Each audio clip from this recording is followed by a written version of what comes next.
Welcome back. As we discussed in our last lecture, much of modern science is shaped by a philosophy called positivism. And though the scientific world has since moved on to an even more modern idea called postpositivism, the gradual shift to positivism during the Enlightenment era has led to a very important idea that the supernatural was no longer a valid explanation for what we could not understand about the natural. One of the central tenets of positivism is that the world around us is filled with truths that sit outside our immediate perceptions, and these truths are what we might call regularities or laws. One component of this is called naturalism, an approach which is less concerned about studying the minutiae of individual items and more about trying to understand the bigger picture, the general rules that describe how things function. Another component is the idea that empirical knowledge, which is knowledge that comes from sensory experience and which can be confirmed through observation or experimentation, is superior to normative knowledge, which is that sort of common sense, traditional way of thinking that exists because that's how we perceive that things ought to be. Positivism and naturalism are fairly easy to understand if you think about Galileo, who was one of the early naturalists. In Galileo's day, the normative thinking, and this went all the way back to Pythagoras and Aristotle, was that the Earth was at the center of the universe, and all of the heavenly bodies in the sky rotated around it in concentric circles. And this tradition actually held for about 2,000 years.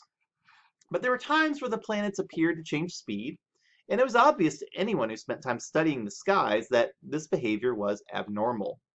The accepted explanation was that they entered into these little subcircles that were called epicycles at some point, and that was why they exhibited such strange behavior. For every other hole in the logic of geocentrism, an explanation was offered to add some other exception to the rules.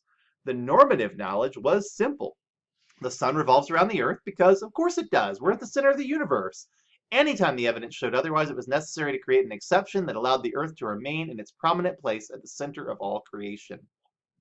The reason for this was that geocentrism made sense to the cultures of the day, and it helped the astronomers of the Greek, Roman, and medieval eras to make sense of the skies above. And remember that they used the skies for many things, including navigation of ships.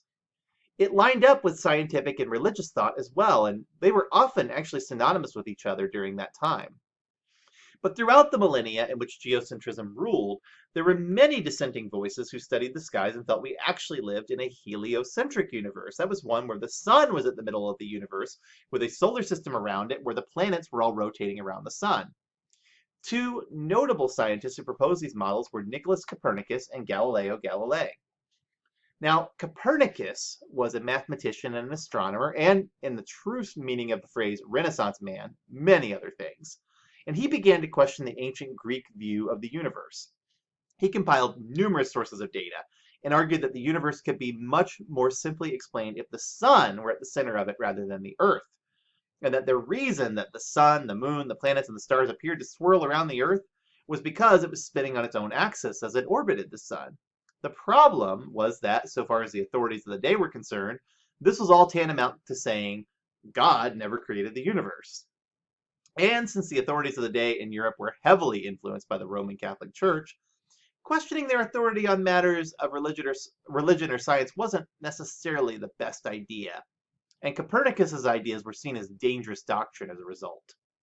Those who advocated Copernican ideas were suspected as heretics, and the plainly obvious truth to anyone living in that era was that their very senses could prove to them that we were living in a geocentric universe, because every day the sun would follow a predictable arc around the earth, and every night the stars and planets and moon would follow. Who was this guy Copernicus to challenge the wisdom of the ancient Greek astronomers whose view of the universe fits so cleanly in what was believed to be true, and it fits so cleanly with what was revealed in the truth of Scripture? But of course we know today geocentrism isn't true. And we were able to know that before we ever even began exploring space because of the work of another astronomer from the 17th century, Galileo. While Galileo contributed a lot to science in general, what he's remembered for best are his telescopes, which could magnify images up to 30 times and which allowed Galileo to explore the night sky in ways that had never been possible before. He was able to see craters on the moon. He was able to see a sunspot on the sun. He was able to see 3 of the moons that were orbiting Jupiter. He was able to detect the movement of the planets with far more precision than had ever been available before, and through his measurements, he found strong evidence that the normative knowledge that had been handed down for thousands of years was incorrect. The Roman Catholic Church was so concerned with this threat to its normative knowledge and the power that came with it that it forced Galileo to stop his research by putting him on trial for heresy, placing him under house arrest for the remainder of his life and banning his work from further distribution. But the great thing about scientific knowledge is that it's based on, or when it's based on empirical evidence, is that once it's been introduced to the world, it's very hard to ignore it. One of Galileo's contemporaries, Johann Kepler, found evidence that the celestial objects traveled in elliptical orbits, not in spheres, thus explaining some of their seemingly strange behavior.